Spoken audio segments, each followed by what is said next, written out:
What's going on, everyone? So we got an update in regards to Gabe Vincent, and it's not great news. It's actually kind of disappointing. So Lakers' Gabe Vincent is out at least 2 more weeks before knee injury is reevaluated.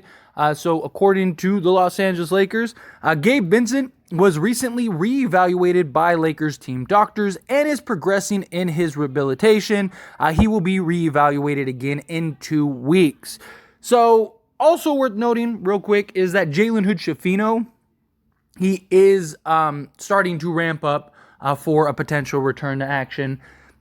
I don't know if he ever even really sees the court, but for like our G League team and for his growth and development, just something worth mentioning, right? So Jalen Hood-Schifino should return. But look, Kendrick Nunn, not Kendrick Nunn, Gabe Vincent. No, but in all seriousness, like, we need to avoid and stay as far away from like Miami Heat guards as possible. I don't know what it is and why. For whatever reason, whenever we get a Miami Heat guard, they cannot play for like an entire season because they end up getting hurt. It's crazy. It's frustrating. And then when they do return, they're terrible. I'm hoping that Gabe Vincent is the outlier, which in all honesty, I do believe he will be. And in Gabe Vincent's defense, right, he is, like, Dennis Schroeder last year had the same thing, right? Dennis Schroeder missed the first, 14 games of the season or whatever it was, and then returned, and then took him a little while to kind of ramp back up, but then he was good. So that's my hope with Gabe Vincent, too, is that, he's going to end up missing, the first probably 20 games of the season, which sucks, but hopefully once he comes back, once he returns, he can get right into the thick of it, get right into the action, and start having that impact that we're looking for from him this season. Now, defensively, we could use him badly, right? He's another just on-ball defender, another point of attack defender, another guy that can get after it out on the perimeter, just hard nose. That is stuff that is good, right? That's what we're missing from Dennis Schroeder. We're missing that point of attack guard. Gabe Vincent can provide that. The problem that we saw with Gabe Vincent thus far, and it's a concern that I had when we signed him. Super pumped, super excited that we signed him, but the concern was, is he going to be a liability during the regular season, right? In the playoffs, this dude, this guy turns into Superman in the playoffs. This dude, drinks Michael Jordan's secret sauce and just becomes somebody completely different. But in the regular season, he's had his struggles, and it seems like he's not a guy that can translate into the playoff success into the regular season. That's a concern. And so far, he's also got to play, right? He's only played 4 games this year, which is not great. The 2 years prior, he did play 68, so I'm hoping that that's the case, that once he returns from this injury, he'll be good to go, he'll bounce back, and then we can get him for, 60, 68 games this season, which we're going to need, right?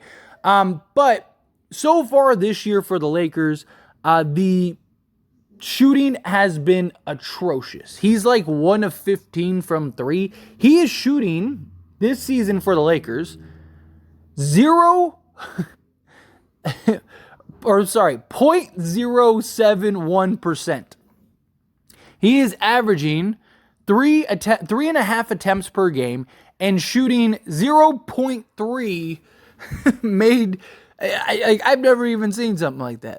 It's just, usually this is centers that take 2 their entire season. And it's weird. We saw the same thing with Patrick Beverley last year, right? It's Patrick Beverley came in and he was literally the worst offensive player in the league for the entire tenure with the Lakers. And it's not an exaggeration. That was a literal fact, right? Now, I don't think Gabe Vincent will be that bad. And I do think that he'll kind of get back into form. But there are questions of how efficient will he be, right? Because his best shooting year was 2 years ago in the 2021-2022 season. He averaged just under 5 threes a game at 4.8, and he shot 36.8%. So we'll say 37%.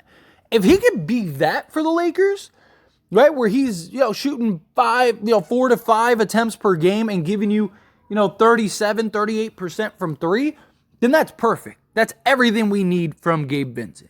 And Gabe Vincent could really make an impact on this Lakers roster. But if it's the Gabe Vincent that was, last season, he was 33.4% on 5.1 attempts. That now kind of becomes a bit of a liability, right? If he's that guy, that becomes the concern. But again, if you look at the playoff numbers, the dude is lights out in the playoffs. So he's had in three playoff seasons, 2020, 2021, 21, 2022, and 22, 2023. Those are the 3 years that he played in the playoffs in Miami.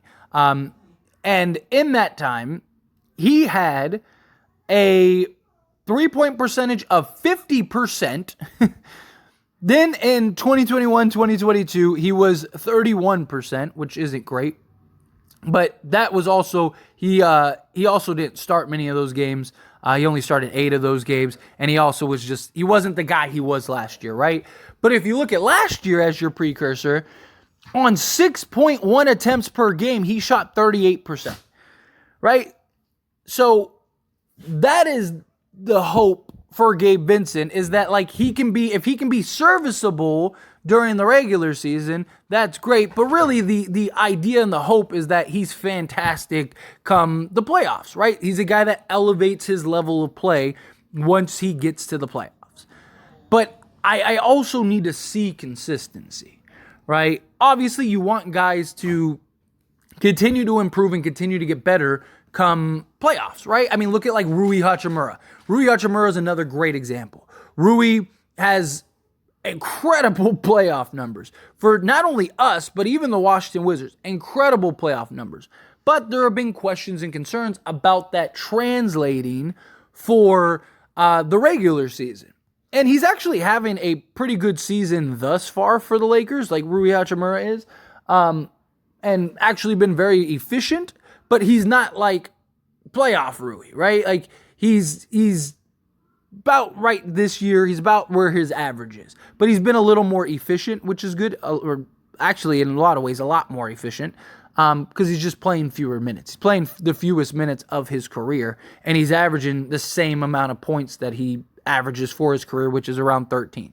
So Rui's been kind of showing that hey, I'm not just this playoff guy. I'm not just this fluke of a player or a guy that can only really get it done in spurts throughout a small sample size, which is a playoff run.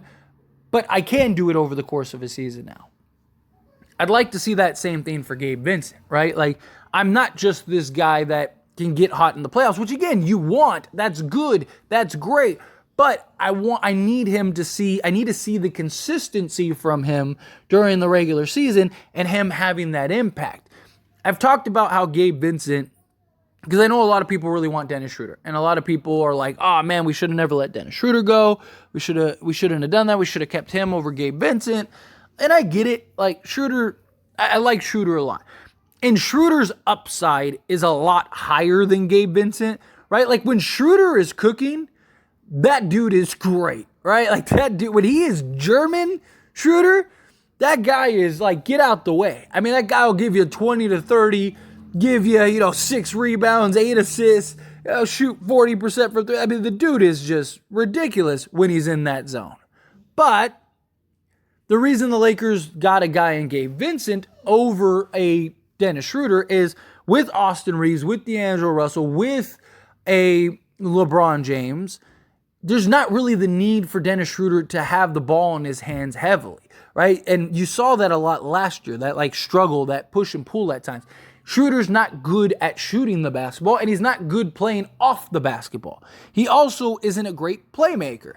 Now, Gabe Vincent isn't either a great playmaker, but he's much better playing off the ball. He is the better shooter of the two. He still gives you the same idea and level of defense and just that intensity. He's not as fast and the bullet that Schroeder is, but Gabe Vincent also is more consistent, right? He's a guy that just, Schroeder is one of those guys, he'll go give you a 25, 8 and 8, and you're like, dude, this guy is ridiculous. This guy is the best point guard in the league. And then the next 3 games, he'll give you 5, 2 and 2, and he's 2 of 12 from the field, And you're just like, dude, what is going on? Like, and then he'll have that other, and then he'll have that next game where he's got like 5 steals, 44 points, 44 rebounds, and 44 assists, and just like, man, like Michael Jordan, eat your heart out. Here's Dennis Schroeder. And then the next few games, he's just right back.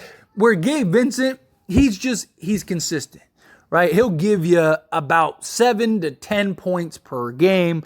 He'll get after it defensively. He can play off the ball more, all of those things. And look, I know that like the idea of like but to get a guy that can go give you 20 on any given night, like Gabe Vincent could still, if he gets hot shooting, he could still go give you some buckets.